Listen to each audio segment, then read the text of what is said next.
বাবাজি, আপনি আমাদের হিতাকাঙ্ক্ষী, তাই জন্য আপনাকে আমরা চাই সঙ্গে।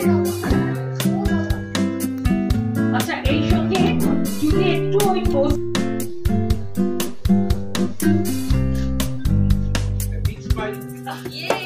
আচ্ছা একটু বলে দিন, সাধনটা আমাদের সাউন্ডেরও কাজ করেছেন, সুভাষ আমাদের আর আমি ওদের নিয়ে সোশ্যাল মিডিয়ায় লিখেছি, আপনারা দেখে একশোর উপরে গল্প নিশ্চয়ই হয়ে গেছে। তার মধ্যে পড়তে কখন ঠিক কী সিচুয়েশন থেকে এসেছে সেটা বলা একটু মুশকিল। তবে যেটা আমি বলছিলাম যে এই যে জীবন যেটা চলেছে সেটাতে সবসময় নানান রকমের স্রোত এসে মিশছে, মিশে একটা খুব জটিল ভূত অর্থ তৈরি হয়েছে। এটার মধ্যে কাউকে একা দায়ী করা যায় না, কোনো লেসন দেওয়া এখানে সম্ভব নয়, কোনো প্যারেবল ওভাবে লিখতে বসেনি। যা ঘটছে চারপাশে সেগুলো আমরা যে যতটা পারি তুলে ধরি। তো সেই তুলে ধরার মধ্যে এই গল্পটা এসে গেছে, একটা দিক এসে গেছে। এটা যে একটা শুধু ফেমিনিস্ট গল্পটা কিন্তু নয়। আপনাদের বুঝতে হবে যে এই যে তত্ত্ব কথাগুলো, ফেমিনিজম বলুন, কমিউনিজম বলুন, এই তত্ত্ব কথাগুলো মানুষের জীবন থেকে দেখে শেখা, এবং শেখার পরে কিন্তু এটা ক্রমেই পাল্টাতে থাকে, এদের সংজ্ঞা পাল্টাতে থাকে, এদের কন্টেন্ট পাল্টাতে থাকে। তো এখানে আমার যেটা মনে হয়েছে সেটাই আপিস শব্দটার মধ্যে কিন্তু অফিস না বলেই যে আপিস বলা, আমরা অফিসের ভাত দিতাম, তাড়াতাড়ি করে কর্তাকে অফিসের ভাতটা দিতে হবে, তখন মহিলারা কি বলতেন যে আপিসের ভাত দেয়া, এইটা যদি কন্যা পারে তাহলে তার অনেকটা বাক্স পাওয়া হয়ে গেল, আর যদি না পারে তাহলে সর্বনাশ। তো সেই দিতে দিতে অফিসের ভাতটা ভাত দেওয়াটা কত দূর এগোচ্ছে, এত দূর এগোচ্ছে যে আমি যদি সর্বস্ব করি, সমস্ত যত উপার্জন সংসারে সেটাও যদি করি তাহলেও কিন্তু এগোচ্ছে না, ভাত দেওয়াটা হয়ে উঠছে না। করে শেষ পর্যন্ত এই যে অধিকার, একটা পুরুষের স্বতন্ত্র অধিকার, মানে সে কিছু পারুক বা না পারুক, তো সেই অধিকার পর্যন্ত কিন্তু নারী কিছুতেই পৌঁছতে পারে না। এইটা দেখানো হয়েছে বলেই অফিস না বলে ওটা আপিস কেন, ওটার পেছনে একটা বিরাট একটা সোশ্যাল একটা পরিবর্তনের একটা কনটেক্সট আছে। এইটুকু বলি। আর থ্যাংক ইউ। সিনেমার কথা বলার আগে যেটা দরকার, সিনেমার সব কথা যদি বলে দিতে সিনেমা ঢুকে দেখবে খুব মুশকিলে পড়ে যাবো তাহলে। কিন্তু প্রদীপজির সঙ্গে আমাদের পথচলাটা বলা যেতে পারে, এটা আমাদের ওর সঙ্গে তৃতীয় ছবি। ওর সঙ্গে কাজ করার যে সবচেয়ে বড় দিকটা হচ্ছে সেটা বিষয়গত। আমরা যখন কোনো বিষয় নিয়ে কোনো প্রযোজকের কাছে যাই তখন সাধারণত তারা চায় এমন বিষয় যেগুলো খুব চলবে, মানুষের ভালো লাগবে অথচ চলবে, মানে একটা অর্থপূর্ণ জিনিস থাকবে এবং চলবে। এইটা নিয়ে কেউ খুব একটা ভাবে না, ভাবার কথাও নয়, বাণিজ্য সেটা আমাদের ভাবায় না। কিন্তু ওর সঙ্গে যে কটা ছবি আমরা করেছি, আমরা বিষয়নিষ্ঠ থাকতে পেরেছি, এমন বিষয় নিয়ে ছবি করতে পেরেছি যেটা অন্য সবাই সুযোগ দেন না সেই ধরনের ছবি করার। তারই আরেকটা উদাহরণ হতে চলেছে আমাদের এই ছবি আপিস, দি অফিস। বাণীর গল্প আমি বাণীর মুখ দিয়ে শুনলাম, লেখকের মনের মধ্যে কি থাকে বা কোন জায়গা থেকে তারা লেখেন, আর সেই গল্পটা পড়ে আমরা অবশ্যই ইন্সপায়ার্ড হই এবং ওর কাছে যাই, গল্পের রাইটটা চাই। উনি আমাদের বলেছিলেন অন্য আরো দুটো গল্প, আরো দুটো না আরো 2-3টে, এবং আমরা সেগুলো পড়ি, কিন্তু সেগুলো অত্যন্ত ভালো, ডেফিনেটলি সিনেমা করারই মতন। কিন্তু আমাদের তখনও মনে হয় যে এই গল্পটাই সেরা, এই গল্পটাই এই মুহূর্তে করতে পারার প্রয়োজনীয়তা রয়েছে, দরকার রয়েছে। এমন নয় যে বিষয়টা আজকেই করার মতন, গত 15 বছর আগে হতে পারতো, আগামী 15 বছর পরেও আমার মনে হয় এই অবস্থার খুব একটা বিশেষ পরিবর্তন হবে না। এই ধরনের ইউনিভার্সাল বিষয় নিয়ে ছবি করতে খুব ভালো লাগে। কতটা করতে পেরেছি কি পারিনি সেটা 13 তারিখ মুক্তি পাওয়ার পরে দর্শক এবং সবাই করবে। নমস্কার। নাটকের এমনি কোনো ছবিটা বন্ধ করিনি, ছবিটা প্রথমেই করে গেছি। প্রথমে মাঝখানে আগে বছরে 3-4টে ছবি করেছি, ওদের একটা দুটো করে করেছি। ছবি সবসময় আছে, এখনো এটা ছবির পরে আর একটা ছবি সহায়তা করছেন, সেটা পুজোর কাছাকাছি রিলিজ হবে। তার নাম হচ্ছে ঘাটফুল। আর এই ছবি তো 13 তারিখে রিলিজ হচ্ছে। ছবি নিয়ে তো সব এরাই বলছেন, তারপর আমার তো তাতে আর বলার দরকার নেই। বাকি হাতে দিয়ে যাতে বলেছে। নমস্কার, শুভ সন্ধ্যা। কথা বলার আগে দুটো একটু রিকোয়েস্ট করব। যে ছবির উল্লেখ তুমি করছো, ঘটনাচক্রে, তাকেও আমি যে চরিত্রে অভিনয় করেছিলাম তার পেশাগত দিক থেকে মালতী আর হাসি একই। এটা একটা মিল। দ্বিতীয় মিল হলো সেই ছবিতেও ক্যামেরার পিছনে অভিজিৎ গুহ এবং সুদেশ নারায়ণ ছিলেন, এই ছবিতেও আছেন। আর তৃতীয় মিল হলো সেই ছবিতেও ক্যামেরার সামনে আমি ছিলাম, এই ছবিতেও আমি আছি। তো এই তিনটে মিল অলরেডি আছে। এছাড়া এই পেশার চরিত্র মানে আমাদের সবাইকেই, সব অভিনেতারাই এটা ফেস করে থাকেন সারা ক্যারিয়ার জুড়ে। একবার এক ধরনের চরিত্রে যাকে দেখে ফেলি আমরা, আর যদি সেই ইমেজটা খুব স্ট্রং হয়ে যায়, তখন বারবার সেই অভিনেতাকে আমরা সেই ইমেজেই ধরে রাখতে পছন্দ করি এবং তার কাছে বারবার এই ধরনের চরিত্রেরই অফার আসে। আমার ক্ষেত্রেও তার খুব একটা এক্সেপশন হয়নি।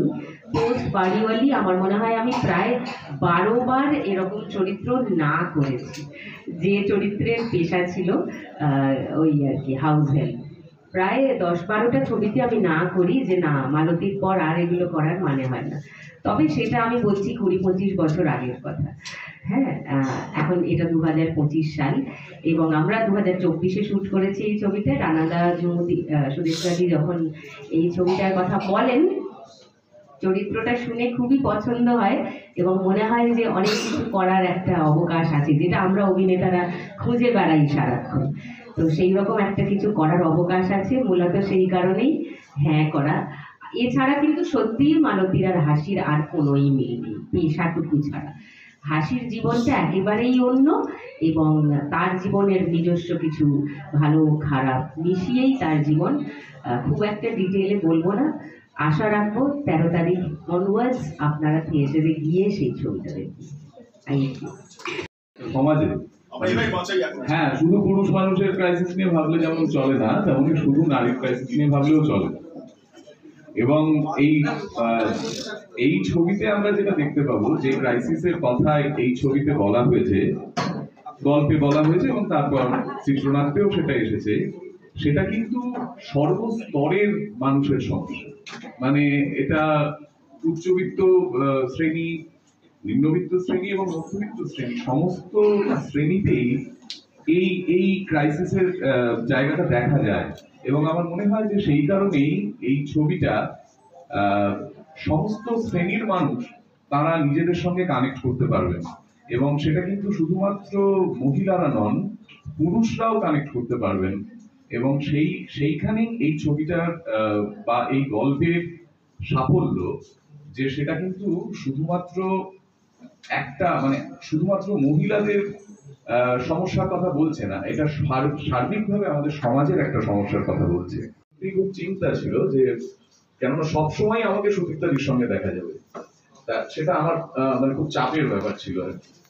তা কিন্তু যেহেতু তার আগে সুদীপ্তাদির সঙ্গে আমি একটা থিয়েটারে অনেকদিন রিহার্সাল করেছি, অনেকগুলো শো করেছি, ফলে আমাদের মধ্যে এখনো করছি। হ্যাঁ, বিনোদিনী অপেরায় সুদীপ্তাদি বিনোদিনী চরিত্রে অভিনয় করে। প্রথমেই বলি যে এই যে আপিস বা দা অফিস যাই বলো না কেন, বিষয়টা তো সেম। এবং আমাদের সমাজের সব মেয়েদেরকে এটা তো ফেস করতেই হয়। ঘর সামলাবে, বার সামলাবে, দুদিকটা সামলাবে, ব্যালেন্স করবে। তা না হলে কার দোষ? মেয়েটির দোষ, কারণ মেয়েটি পারছে না। আগেকার দিনে কি হতো যে অনেকেই বলা হতো যে না চাকরি করা যাবে না, এরকম অনেক কিছু প্রতিবন্ধকতার মধ্যে দিয়ে যেতে হয়েছে। ইনফ্যাক্ট আমার দিদাকেও যেতে হয়েছে। তো আমার দিদা 35-এ বিয়ে করেছিল, এজ যখন 35 ছিল। দিদা প্রিন্সিপাল ছিলেন, কিন্তু বিয়ের পরে বিভিন্ন কারণে তাকে চাকরি ছাড়তে হয়।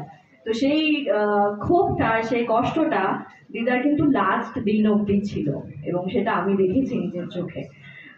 সো এখনকার যুগে যেটা হয়েছে যে মেয়েদের তো চাকরি করবেই, এটাই নর্মাল, ম্যাক্সিমাম বাড়িতে ডেফিনেটলি, কিন্তু তারা যদি এবার দুদিকটা সামলাতে না পারে তাহলে কিন্তু খুবই বিপদের ব্যাপার আর কি, তারই দোষ এবং সে পারছে না।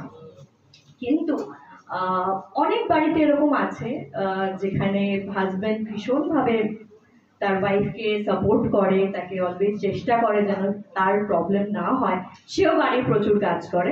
আমার নতুন বিয়ে হয়েছে এবং আমি দেখছি যে এটা আমি পাচ্ছি, এবং ভেরি লাকি যে সৌম্য সত্যি একদম।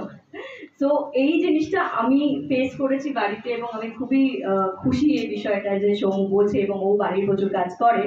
কিন্তু ম্যাক্সিমাম বাড়িতে যেটা হয়েছে এবং যেটা হয়, এবং সেটা শুধু আমার দিক থেকে বলছি না, হাসিদির যেরকম গল্প সেরকম আমার বাড়ির মৌসুমীদিরও সেরকম গল্প। সো আমার মনে হয় আপিস দ্য অফিস এই সিনেমাটা দেখলে আপনারা নিজেদের তো রিলেট করতেই পারবেন, তার সঙ্গে আপনাদের বাড়িতে যারা হাউস হেল্প রয়েছে তাদের জীবনটা তো অনেকটাই আমরা জানি, কারণ অনেক গল্পের মাধ্যমে জানা যায়, কারণ তারা যখন আমাদের বাড়িতে কাজ করে তাদের লাইফের সম্বন্ধে আমরা ওতপ্রোতভাবে জড়িয়ে পড়ি। তো এই যে রিলেট করতে পারাটা আমার মনে হয় এই সিনেমাটার কাছ থেকে আপনাদের একটা বড় পাওনা। এবং আমরা যখনই কোনো সিনেমা দেখি, এবং মানে এটা আমার মনে হয় যে আমি যখন কোনো সিনেমা দেখি যদি কোনো ক্যারেক্টারের সঙ্গে রিলেট করতে পারি তখন অনেক বেশি ভালো লাগাটা বেড়ে যায়। তো এই সিনেমাটা সেরকমই একটা সিনেমা যেটা আপনারা খুব রিলেট করতে পারবেন এবং আশা করি ভালো লাগবে। সুদেশ সাথী এবং রানাদার সঙ্গে এটা আমার দ্বিতীয় কাজ, এবং খুব খুশি ছিলাম যখন আমাকে সুদেশ সাথী ফোন করে এই কাজের অফারটা দেন, এবং কারণ দুজনে এত মিষ্টি দুজন মানুষ। 2010-এ আমরা একসঙ্গে কাজ করেছিলাম, তারপরে একদম 2024-এ অনেকটা বড় গ্যাপ, কিন্তু দুজন মানুষই আমার বড্ড পছন্দের মানুষ, দুজনে খুব মিষ্টি দুজন মানুষ। এবং যেটা তথাগতদা বলছিলেন যে ফ্লোরে একটা অদ্ভুত একটা মিষ্টি পরিবেশ, যেখানে খুব আরাম করে কাজ করা যায়, কোনো টেনশন নেই। আর টুম্পাদির সঙ্গে তো আমার প্রথম কাজ, তথাগতদা যেটা বললেন টেনশন ছিল, আমারও positive tension ছিল, that was not negative tension, positive tension, you stress, that is not negative stress, ঠিক আছে। এবং আমার সুদেশের সঙ্গে এই টুম্পাদির সঙ্গে অনেক কথা হতো, বলতাম যাচ্ছে বলো তো এটা কিরকম করলে ভালো হবে, এটা এরকম করলে কিরকম হয়, তো আমাকে খুব হেল্প করেছে। এবং কিংজলের সঙ্গে এটা আমার প্রথম কাজ, আমার খুব ভালো লেগেছে। এবং আমাদের গোটা টিমের মধ্যে সব থেকে ইম্পর্টেন্ট এবং সব থেকে ন্যাচারাল অ্যাক্টিং যে করেছে, পুচকেটা কোথায় এক্ষুনি তো ছিল, দুবাই এদিকে আয়, ওর জন্য একটা জোরে বড় করে হাত চাই।